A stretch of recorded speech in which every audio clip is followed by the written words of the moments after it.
여러분 안녕하세요. 지난 시간부터 우리나라의 인문환경에 대해서 배우고 있습니다. 지금까지 배웠던 인문환경 요소들 중에서 기억하고 있는 것들 한번 이야기를 해볼게요. 인문환경이라 하면 사람의 손을 거친 것들이죠. 사람의 어떤 문화와 관련된 거. 예를 들어서 처음에 배웠었던 우리나라 인구 구성의 변화. 저출산, 고령화 현상을 보이고 있다. 그리고 인구 분포의 특징.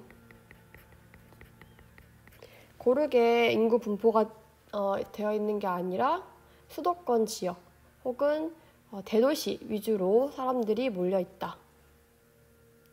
세 번째로는 도시 발달의 특징. 지금의 대도시 지역들이 어떻게 발달했고 그 전에 없었던 도시들이 어떻게 생겨났는지에 대해서 배웠었죠. 그리고 바로 지난 시간에 배웠던 우리나라의 산업 발달의 모습. 각 지역의 자연환경이나 인문환경에 따라서 발달한 산업들이 다르다 이런 거를 배웠었죠. 자, 마지막으로 오늘 우리는 우리나라의 교통 발달에 관련된 것을 살펴보겠습니다. 지금 보고 있는 지도는 선생님이 잠깐 가지고 온 거고요. 이 내용을 다룰 것은 아니에요. 물어보고 싶은 것이 있어가지고 가지고 왔습니다. 자, 선생님이 문제를 낼게요. 자, 서울에서 가는데 가장 오래 걸리는 도시는 어디일까요? 첫 번째, 제주도. 두 번째, 대전. 세 번째, 부산. 네 번째, 강릉. 다섯 번째, 여수입니다. 자, 서울에서 이렇게 가는데 가장 오래 걸리는 지역이 어디일까요? 도시가. 네. 제주도는 약 1시간 30분이 걸립니다. 뭐를 타고? 비행기를 타고. 대전 같은 경우에는 약 50분이 걸립니다. 무엇을 타고? KTX를 타고. 네, KTX는 열차죠.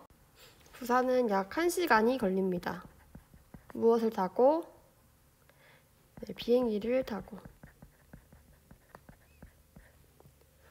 자, 강릉 같은 경우에는 약 2시간이 걸립니다. 무엇을 타고? KTX를 타고. 마지막으로 여수는 약 3시간이 걸립니다. KTX를 타고. 자, 이렇게 지금 우리 서울에서 거리가 가장 먼 곳은 제주도인데요. 어떻게 제주도가 가장 가까운, 그래도 제일 서울과 가까운 강릉보다 더 빨리 갈 수 있었던 걸까요? 그렇죠. 바로 비행기를 타고 갈 수 있기 때문입니다. 이제 과거에 비해서 교통이 발달함으로써 우리가 같은 시간에 이동할 수 있는 거리가 더 길어졌다는 겁니다. 자, 그렇다면 이러한 교통 발달의 모습이 우리의 생활에는 어떤 영향을 끼쳤을까요? 이번 시간에는 이 두 가지 내용을 다뤄보도록 하겠습니다. 교과서 73쪽을 펴주세요. 우리나라의 교통 발달 모습을 살펴봅시다. 지연이네 가족은 부산으로 기차 여행을 떠났다. 부산으로 가는 고속열차 안에서 할아버지께서는 서울과 부산이 점점 더 가까워지고 있다고 말씀하셨다. 할아버지 말씀을 듣던 지연이는 옛날과 오늘날의 교통이 어떻게 변화했는지 궁금해졌다. 지금 밑에 있는 지도를 보시면은 1970년대와 2004년 이후를 비교한 지도예요. 3시간 내 이동 가능 거리의 변화. 70년대 같은 경우는 3시간 동안 서울에서 김천까지 갈 수 있었던 것에 비해서 2004년 이후에서는 서울에서 무려 부산까지 3시간이면 갈 수 있게 되었습니다. 자, 어떻게 이게 가능했던 건지 한번 밑에 있는 글을 읽어보도록 할게요. 1970년대에는 우리나라에서 가장 빠른 기차였던 새마을호를 타고 서울에서 부산까지 이동하는데 약 5시간이 걸렸다.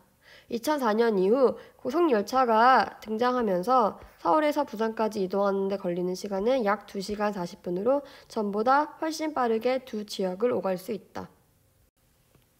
네, 옛날에는 새마을호라는 이제 기차였던 것에 비해서 시간이 흘러서 고속열차가 등장함으로써 이렇게 같은 시간 내에 더 많은 거리를 이동할 수 있게 되었다는 것입니다.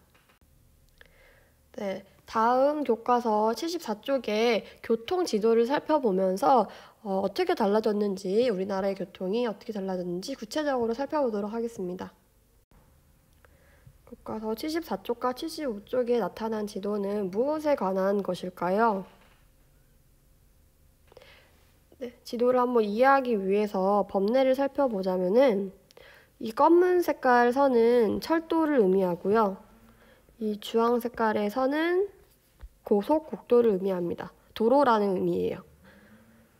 그리고 노란 색깔의 비행기 표시는 공항을 의미하고요. 그리고 파란 색깔의 닷 표시는 항구를 의미합니다. 자, 무슨 지도인지 조금 감이 오시죠? 그렇죠. 뭐 국도나 항공 이런 것을 나타낸 교통 지도입니다. 1980년대와 2018년대의 교통도를 비교했을 때 무엇이 달라졌을까요? 딱 보기에도 2018년도의 교통도가 굉장히 복잡해 보이죠. 무엇이 많아졌기 때문이죠? 그렇죠. 보시면은 이 검은 선, 고속철도도 굉장히 많이 늘어났고요. 그리고 이 주황선, 고속국도 역시 엄청 많이 늘어났고요. 그리고 공항이나 새로 생긴 공항도 이렇게 생겼고요. 그리고 항구도 더 많이 있다는 것을 확인할 수가 있습니다. 자, 한번 각각의 시대별로 교통 상황에 대해서 알아보도록 하겠습니다.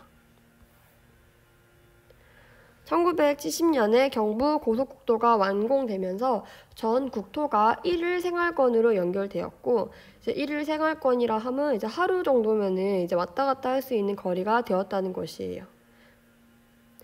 2004년에 고속철도가 개통되면서 반나절 생활권이 가능해졌다.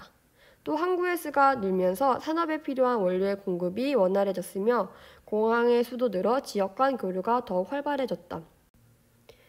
네, 1980년대에 발달한 교통수단은 무엇일까요? 그렇죠. 지금 주황 색깔인 고속국도보다 검은 색깔인 철도가 더 많이 보여요. 그래서 1980년대만 해도 철도 교통이 많이 발달했습니다. 그리고 여기 보시면 항구도 굉장히 많이 보이는 것을 확인할 수가 있죠. 그래서 뭐 공항보다는 확실히 해상 교통도 많이 발달했다는 것을 지도를 통해서 알 수가 있습니다. 자, 그에 반해서 2018년도에서 굉장히 많이 는 것이 두 가지가 있어요.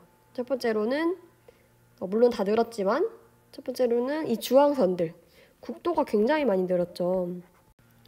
이 노선의 수 자체도 많이 증가를 하였고요.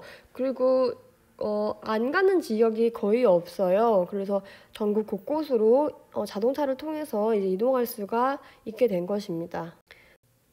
예를 들어서 1970년대 같은 경우에서 서울에서 부산을 가기 위해서 탈 수 있는 고속국도는 경로가 사실 이렇게 많지는 않았어요.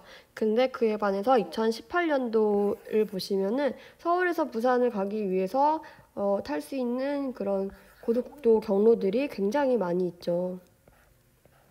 뭐 어떻게 가도 갈 수 있는 만큼 고속국도가 늘은 것을 확인할 수가 있습니다. 자, 이렇게 고속국도가 많으면 어떤 장점이 있을까요? 그렇죠. 더 많은 차들이 원활하게 이동할 수 있게 된 것이죠. 자, 그렇다면 이런 교통수단과 교통시설이 발달하면서 우리나라 산업에는 어떤 영향을 줄까요? 그렇죠. 우리나라는 원료가 부족한 나라예요. 그래서 우리나라 산업을 하기 위해서는 다른 나라에서 원료를 많이 수입해 옵니다. 자, 이러한 과정을 훨씬 더 빠르고 쉽게 운반할 수 있게 된 것이죠. 자, 그래서 한번 보시면은 이거는 지난 시간에 배웠던 우리나라 공업 지역을 나타낸 지도고요. 자, 이 공업 지역 지도와 교통도를 비교했을 때 주요 항구의 위치를 보시면은 지금 이렇게 공업 지역이 발달한 곳들 위주로 이렇게 항구들이 발달한 것을 확인할 수가 있습니다. 자, 이렇게 생산에 필요한 원료를 항구로 운반하기 때문에 연관지어 생각할 수가 있다는 것입니다. 이제 교통도를 보면서 이 지역은 항구가 많기 때문에 공업지역이 있겠구나. 혹은 반대로 이러한 공업지역을 보면서 우리나라는 원료가 부족한데 공업이 발달한 것을 보니 이곳에는 원료를 수입하기 편리하게 하는 항구가 있겠구나. 이렇게 연관지어 생각할 수가 있다는 것입니다. 네, 교과서 읽고 정리하겠습니다. 오늘날에는 다양한 교통시설이 국토의 구석구석을 그물망처럼 연결하고 있다. 교통의 발달로 사람과 물자의 이동이 더욱 활발해지고 지역 간의 이동 시간이 줄면서 지역 간 거리는 점점 가깝게 느껴지고 있다. 네, 마지막으로 교통의 발달로 달라진 사람들의 생활 모습을 살펴보겠습니다. 이 내용 같은 경우에는 이 지연이 일기를 보고 교통의 발달로 사람들의 생활이 어떻게 달라졌는지를 살펴볼 수가 있어요. 근데 지연이의 일기뿐만 아니라 사실 여러분들이 생활하면서 뭐 기차도 타봤겠고 비행기도 타봤을 수도 있고 그런 경험들과 연관지어서 하시면 됩니다. 그래서 어렵지 않고요. 이거는 선생님이 숙제를 내줄 거예요. 그래서 각 반 게시판에다가 여러분들이 이 교과서 76쪽에 적은 내용들을 사진을 찍어서 올려주시면 됩니다. 근데 두 번째 지금 질문을 보시면은 친구들과 이야기해 봅시다 라고 있는데요. 이거는 여러분들이 그냥 이야기 내용을 여러분들이 하고 싶은 말을 여기다가 이렇게 글로 적어주시면 됩니다. 네, 어렵지 않았죠, 이번 시간. 자, 다음 시간은 1단원의 마지막 내용입니다. 지금까지 봤던 인문 환경의 어떤 변화들에 따라서 달라진 국토의 모습을 살펴보겠습니다. 그리고 숙제 꼭 하셔야 합니다, 여러분. 다음 시간에 봐요.